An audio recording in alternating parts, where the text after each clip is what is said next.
Dans cette vidéo, nous levons le voile sur une dérive spirituelle révoltante. L'histoire d'un prétendu homme de Dieu, qui profite de la détresse d'un couple en quête d'enfants.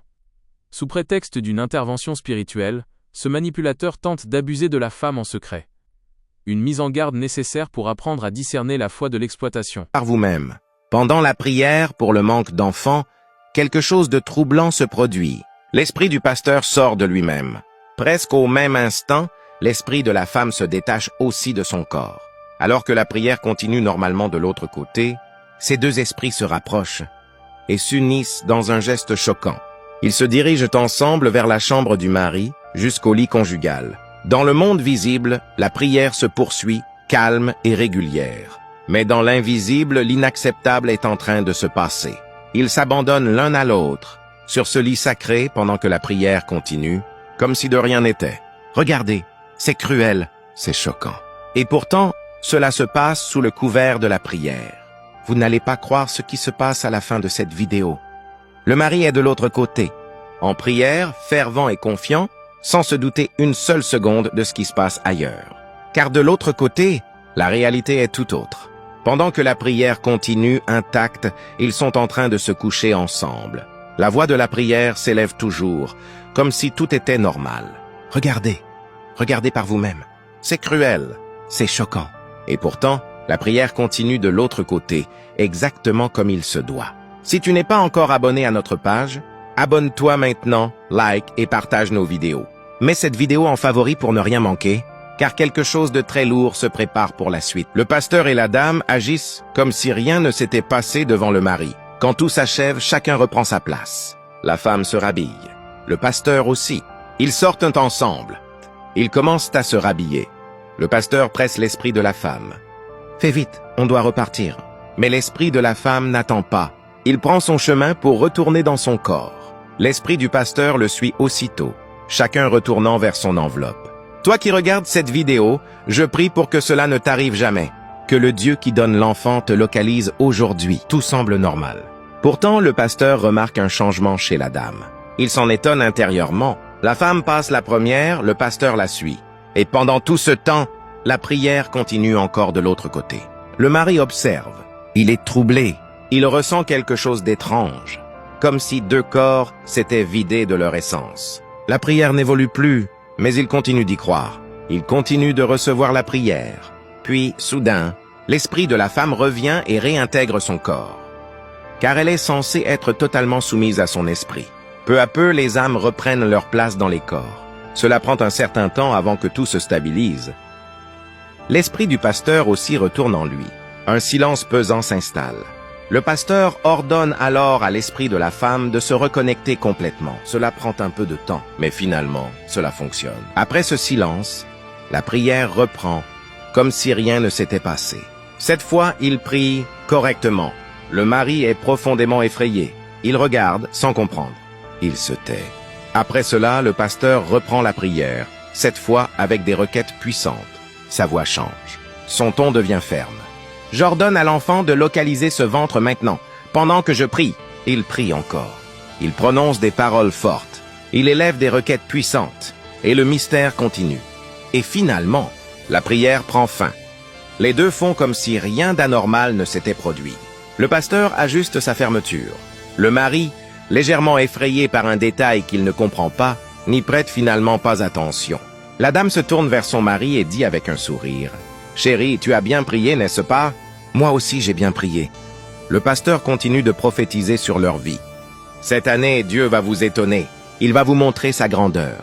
Vous serez surpris par la puissance de Dieu. Croyez seulement et priez avec foi. Dieu n'oublie jamais. Regardez bien par vous. » Il faut combattre les faux pasteurs et les fausses églises. C'est la question de départ. Et cette question, ce n'est pas moi qui vais la répondre. Je ne suis pas chrétien. C'est la Bible qu'ils utilisent qui va répondre à cette question. Je vous apporte une Bible, vous aurez le temps de pouvoir consulter. Merci, c'est gentil. Vous vérifiez, j'aurais dû apporter la Bible aussi. Pasteur, vous avez la Bible? J'ai la Bible. D'accord, très bien. C'est pas moi qui vais répondre à cette question, c'est la Bible qui va répondre à la question pourquoi combattre les faux pasteurs, les faux prophètes. Prenez Ésaïe, on commence par le verset, je vais lire 5 passages bibliques pour poser les fondements. Et ensuite, je vais parler du monsieur qui est là pour savoir si c'est un vrai prophète ou un vrai pasteur, parce qu'il s'est fait appeler prophète Stéphanas. Très bien, allons-y. Vous prenez Jérémie. Vous êtes livre de Jérémie. Vous êtes là? Je vous en prie, Jérémie. On va aller dans Jérémie. Très bien. Jérémie, c'est le livre de l'Ancien Testament. L'Ancien Testament. Le livre des le prophètes. livre d'Ésaïe, Oui. Il y a Jérémie. Attention. Donc c'est dans le Pentateuque. Dans Jérémie, nous sommes en direct. Nous voulons que tout se passe selon les règles que nous nous sommes fixées. Tout doit être clair. Tout doit être clair. Donc je rappelle que je ne suis pas chrétien, mais je vais répondre pourquoi on combat les faux pasteurs. Oui. C'est la Bible qui va répondre à cette question-là. Le livre de Jérémie. Nous voulons que nous sommes à Isaïe. Ésaïe, oui, après Ésaïe. Après, c'est Jérémie. Très bien. Vous avez dit Vous Jérémie. prenez Jérémie, on commence le chapitre 3, verset 23. Jérémie chapitre 3, verset 23. Voilà, Ok, on va lire au moins 5 passages jusqu'au verset nous 23. y sommes. Allez-y, Très bien. Vous chocolat êtes des là? filles. Oui. Jérémie 3, verset 23. Oui, allez-y. Oui, ce qui se passe sur les collines, le vacarme qu'on entend sur les montagnes, tout cela n'est que mensonge. Ça, c'est le Dieu de la Bible que ces gens-là prient qui dit, le bruit qu'ils font dans leurs églises, les cris, tout ce qu'ils font, prophétie, c'est le mensonge.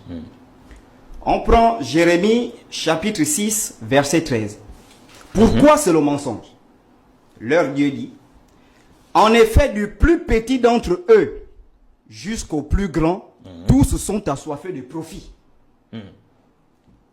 Ces pasteurs-là, ces prophètes, tous sont assoiffés de profit. Ce n'est pas moi qui vais répondre à cette question, c'est la Bible qui transporte leur âme pour escroquer les gens, c'est ce qui va répondre à cette question. Ils sont assoiffés de profit. Depuis le prophète jusqu'au prêtre, tous pratiquent le mensonge. Or, je suis prophète, menteur. Ils pratiquent le mensonge. On poursuit. Jérémie 9, verset 2. Ils ont la langue tendue comme un arc. Qui? Les prophètes, les pasteurs. Comme un arc.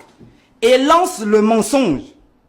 Ce n'est pas grâce à la vérité qu'ils sont puissants dans le pays. Le livre est clair. C'est leur Dieu, la Bible, qui dit, ce n'est pas grâce à la vérité qu'ils prêchent, qu'ils ont les grosses voitures, qu'ils ont les grosses églises, ils ont des grandes maisons. Mais pourquoi? Qu'ils sont puissants dans le pays, car ils commettent mal sur mal, les prophètes. Mal sur mal, et moi, ils ne me connaissent pas, déclare l'Éternel. Donc, tous ces faux prophètes-là, ils n'enseignent pas la vérité, ils sont puissants parce qu'ils commettent mal sur mal. On progresse. Jérémie 14, verset 14. Écoutez bien.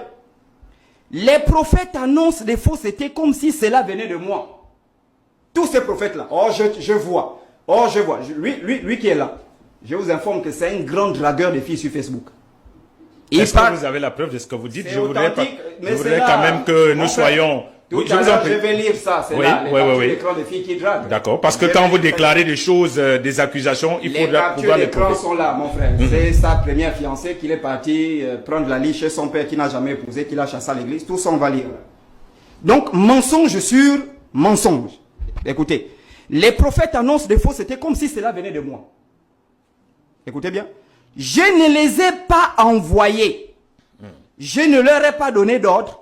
Je ne leur ai pas parlé. Tous ces prophètes-là n'ont pas croisé Dieu.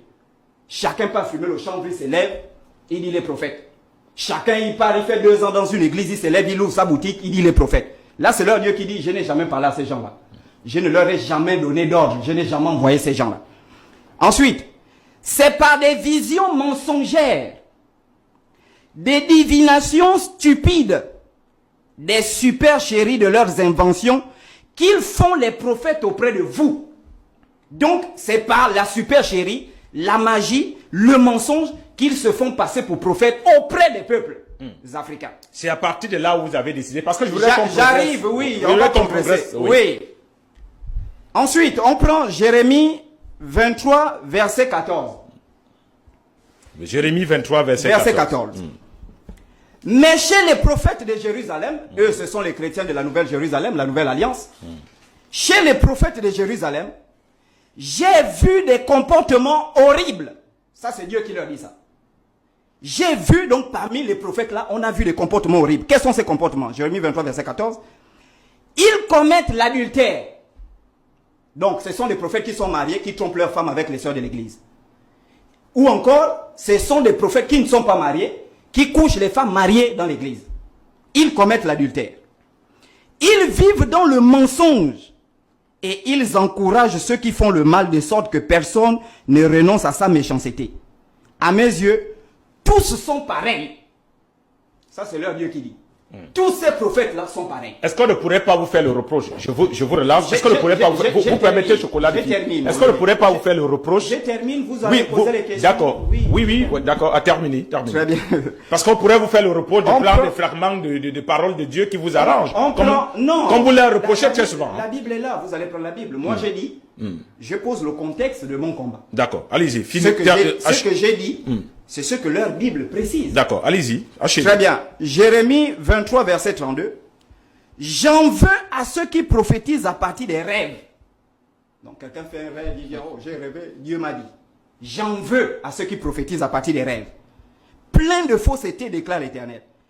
Ils répètent, donc leurs rêves-là, leurs mensonges, et ils égarent mon peuple par leurs mensonges et par leurs vantardises. Il faut les voir sur TikTok. Remplis de mensonges.